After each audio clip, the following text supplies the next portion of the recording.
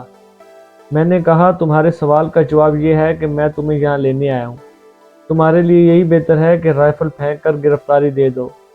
وہ پھنکارا، اچھا ہوا تم خود اپنے قدموں سے چل کر میرے پاس آ گئے ہو، ورنہ میں تو آج تمہیں دفن کرنے تھانے آنے ہی والا تھا۔ اب یہ حویلی ہی تمہاری قبر بنے گی۔ زندگی لینے اور دینے کا اختیار صرف اس ذات کو ہے۔ میں نے آسمان کی طرف اشارہ کیا اور اس کے ساتھ ہی میں نے مخصوص انداز میں سیٹی بجائی۔ یہ اشارہ تھا ان سپاہیوں کے لیے جو حویلی کے باہر موجود تھے۔ سیٹی کی آواز سن کر وہ مستعد ہو جاتے۔ میں نے چودھری کو مخاطب کرتے ہوئے کہا، میں آخری بار تمہیں وارننگ دیتا ہوں کہ ہتھیار پھینک دو، ورنہ تم کیا کر لو گے؟ وہ میری بات ختم ہونے سے پہلے ہی مجھ پر جھپٹ پڑا۔ غصے میں اس نے نادانی کا ثبوت دیا۔ میں نے جھکائی دی اور اس کے رائفل والے ہاتھ پر ریوالور کا بھرپور وار کیا۔ رائفل اس کے ہاتھ سے چھوٹ کر دور جا گری۔ ASI نے فوراً وہ رائفل اٹھا لی۔ میں نے ASI سے کہا، باہر موجود اہلکاروں کو اندر بلاؤ۔ بہادر علی نے ایک دوسرے انداز کی مخصوص سیٹی بجائی اور اس دوران میں حویلی کے مکین بھی حویلی کے صحن میں نکل آئے تھے، لیکن ASI نے رائفل دکھا کر انہیں آگے آنے سے روک رکھا تھا۔ چودھری تنہا ہونے کے بعد بالکل پاگل ہو گیا اور کسی جنگلی ریچھ کی طرح مجھ سے لپٹ گیا۔ اس کی جسمانی طاقت اس عمر میں بھی اچھی خاصی تھی اور وہ دیوانگی کے عالم میں اس کی قوت کئی گنا بڑھ گئی تھی۔ میں نے اس کی تمام تر قوت کی ایسی کی تیسی کر دی اور دھوبی پاٹ مار کر اسے زمین چاڑنے پر مجبور کر دیا۔ وہ بجلی کی سی سریے سے تڑپ کر اٹھ کھڑا ہوا۔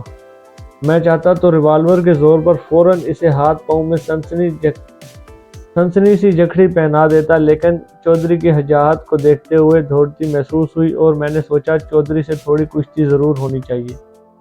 مجھے بھی اپنے وہ زمین سے اٹھا تو فرت غضب سے اس کے ہونٹوں سے جھاگ نکل رہا تھا اور آنکھیں خون برسا رہی تھی۔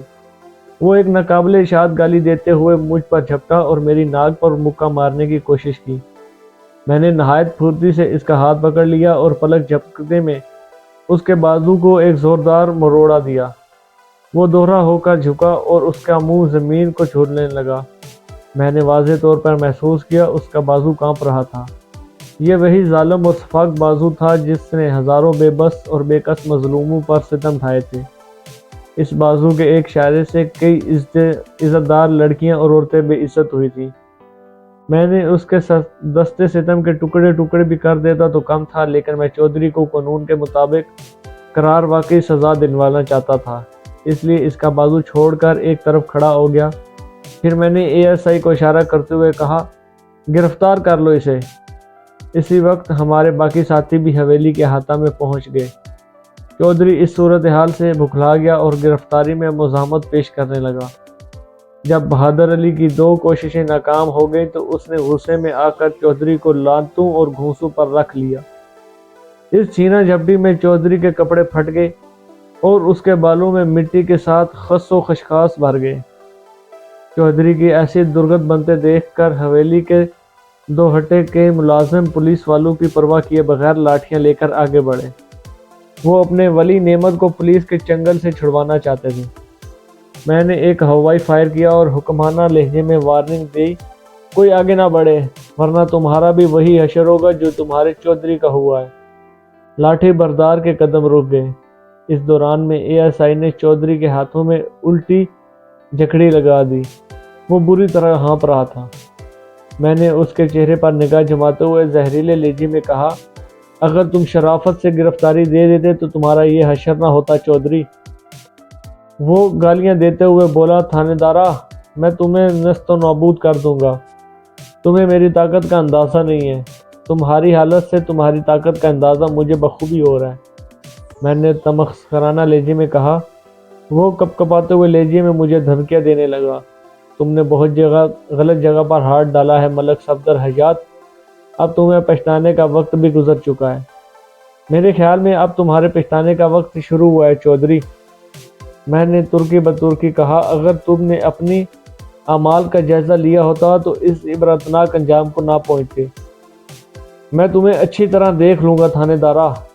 وہ بری طرح مار کھانے کے بعد بھی اکڑ سے باز نہیں آ رہا تھا۔ تم قانون کی وردی پہن کر جانے خود کو کیا سمجھنے لگے ہو؟ ہم پر تو کبھی انگریز سرکار نے ہاتھ ڈالنے کی کوشش بھی نہیں کی تھی، تم ہمارے سامنے کیا بیچتے ہو؟ میں نے کہا، انگریز 7 سمندر پار سے آئے تھے اور اس مٹی کے مزاج سے واقف نہیں تھے، لیکن میں نے اس دھرتی پر جنم لیا ہے اور تم سے بھی زیادہ اوکھے چودھریوں کو الف کی طرح سیدھا کیا ہے۔ وہ رستے بھر ہمیں گالیاں دیتا رہا اور اپنے تعلقات سے ڈرانے کی کوشش کرتا رہا، لیکن میں اس کی گیدڑ بھکیوں سے ذرا بھی متاثر نہ ہوا اور اسے سیدھا تھانے لے آیا۔ حوالدار شیر خان نے چودھری حکمداد کے واہیانہ استقبال کے لیے پٹواری والی حوالات کا دروازہ کھولا۔ میں نے ایک زوردار دھکے سے اسے حوالات کے اندر پہنچا دیا۔ پٹواری کو وہاں اس حالت میں دیکھ کر چودھری کو ذہنی دھچکا لگا۔ وہ شاطر اس ایک لمحے میں پوری صورتحال کو سمجھ گیا۔ میرے حکم پر حوالدار نے حوالات کے دروازے کو متوقف کر دیا۔ پھر میں اپنے کمرے میں چہرے پر پہلی مرتبہ خوف و ہراس آیا۔ میں چودھری حکمداد کو عدالت سے کوئی سزا نہ دلوا سکا۔ عدالت میں مقدمہ پیش کرنے سے پہلے ہی چودھری کے لیے اوپر والی عدالت نے فیصلہ سنا دیا تھا۔ حوالات میں گزاری ہوئی ایک ہی رات نے اس کا ذہنی توازن بگاڑ دیا۔ ممکن ہے دنیاوی عدالت سے تو وہ کسی طرح بچ ہی جاتا، لیکن اس کے لیے شاید آسمانی عدالت نے اس کے لیے پاگل تجویز کی تھی۔ دوسری صبح ہم نے دیکھا کہ وہ ایک سکنا بند پاگل بن چکا تھا۔ حوالات میں پٹواری کی موجودگی، پھر اس سے ہونے والی گفتگو نے چودھری کے ذہن کو بری طرح متاثر کیا تھا۔ وہ اپنے لیے خود ہی سزا بن گیا تھا۔ وہ کچھ عرصہ پاگل خانے میں رہا، تاہم جودرائن نے اثر و رسوخ استعمال کر کے اسے حویلی منتقل کروا لیا اور ایک مخصوص کمرے تک اسے محدود کر دیا۔ چودھری کی ذہنی بیماری کے بعد چودرائن نے جاگیر کا انتظام و انصار سنبھال لیا تھا۔ پٹواری رب نواز کے توسط سے کچھ عرصہ تک مقدمہ چلتا رہا اور فضلو کو اس کی زمین اور مکان واپس مل گیا۔ پٹواری چونکہ وعدہ معاف گواہ بن گیا تھا، اس لیے کسی لمبی سزا سے بچ گیا۔ اس کیس کا افسوسناک پہلو یہ تھا کہ چودھری حکمداد کی بیٹی نیلوفر عرف نیلو نے کنویں میں کود کر جان دے دی تھی۔ دو جوان بھائیوں کی حسرت ناک موت اور باپ کے پاگل پن نے اس کے احساسات کو اتنا بڑا دھچکا پہنچایا کہ وہ جذباتی لڑکی موت کو گلے لگا بیٹھی۔ اس کی دناست میں یہ سب کچھ اسی کی وجہ سے ہوا تھا۔ نیلو اگرچہ اپنے بھائیوں اور باپ کے کرتوتوں سے سخت نالاں تھی اور اس نے ایک موقع پر کے اگو کے ساتھ فرار ہونے کا فیصلہ بھی کر لیا تھا، تاہم جذبات کے ایک شدید ریلے میں بہہ کر وہ خود اگو کو قصوروار سمجھ بیٹھی اور خود کو موت کے حوالے کر دیا۔ باپ اور بھائی کا رشتہ لڑکیوں کے لیے بڑا ہی عجیب و غریب ہوتا ہے۔ کوئی اس رشتے کی گہرائی کو نہیں بھاپ سکتا۔ برے سے برا بھائی بہن کے لیے صرف بھائی ہوتا ہے اور ظالم سے ظالم باپ بھی بیٹی کے لیے صرف باپ ہوتا ہے۔ نیلو اپنے بھائیوں اور باپ کی بربادی پر انسنالہ ہونے کے باوجود خود کو ختم کر بیٹھی تھی۔ کنویں میں کودنے سے پہلے وہ جس جذباتی طوفان سے گزری تھی، اس وقت اس کی حیثیت صرف ایک بہن کی تھی، یا وہ صرف ایک بیٹی تھی۔ چودھریوں کی انا، غرور اور فرونی صفات نے ان کا بیڑا تو غرق کیا ہی تھا، اس کے ساتھ ساتھ 2 عورتیں بیوہ ہوئی اور ایک محبت کرنے والا دل رکھنے والی لڑکی جان ہار بیٹھی۔ نیلو کی موت کے بعد اگو کے لیے اس گاؤں میں کوئی دلچسپی باقی نہیں رہی تھی۔ 1 سال کے اندر وہ اپنے خاندان کو لے کر کسی دوسرے گاؤں منتقل ہو گیا۔ کچھ عرصہ بعد میرا تبادلہ ایک دوسرے ضلع کے تھانے میں ہو گیا۔ اس کے بعد مجھے اگو کے بارے میں کچھ معلوم نہ ہو سکا، نہ ہی اس گاؤں کے حالات کی مجھے خیر رہی۔ اللہ تعالیٰ ظالموں اور مشرکوں کو سخت ناپسند کرتا ہے۔ وہ ظالموں اور اس کی زمین پر اکڑ کر چلنے والوں کا وہی حشر کرتا ہے جو فرعون صفت چودھری حکمداد کا ہوا۔ خدا ہم سب کو ظلم اور شریک سے بچائے، آمین۔ جی ویورز، کیسا لگا ہے آپ کو یہ ناول؟ تو کائنڈلی لائک کریں، سبسکرائب کریں، کیونکہ انشاءاللہ ایک بہت انٹرسٹنگ ناول آپ کے لیے اور لانے والا ہوں۔ بہت شکریہ۔